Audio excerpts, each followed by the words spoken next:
আজকে হলো ডে 18 আর এই ডে 18-এ আমি তোমাদের সঙ্গে একটা ঝুমকো ডিজাইন শেয়ার করব।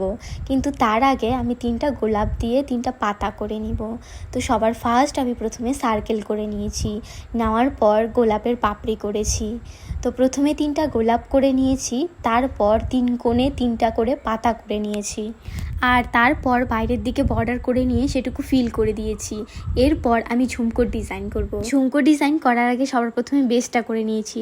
সবার ফার্স্ট একটা লাইন টেনেছি, তারপর সেই লাইন থেকে দু সাইডে দুটা সেম ডিস্টেন্সে কার্ভ লাইন করে নিয়েছি।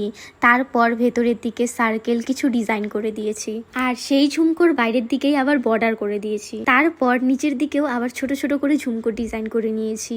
তো সেটা কিন্তু অনেকটা ত্রিভুজের মতো শেপ করে নিয়েই সেই ঝুমকোগুলো করেছিলাম। আর ঝুমকোর বাইরের দিকে যে বর্ডার লাইনটা ছিল সেটা ফিল করেছি, আর ঝুমকোর ভেতরে একটু ফাঁকা জায়গা ছিল সেটাও ফিল করেছি। করার পর যে লাইনটা করেছিলাম সেই লাইনের মধ্যে একটা সার্কেল করে দিয়েছি, আর তার বাইরের দিকে গোল গোল করে দিয়েছি।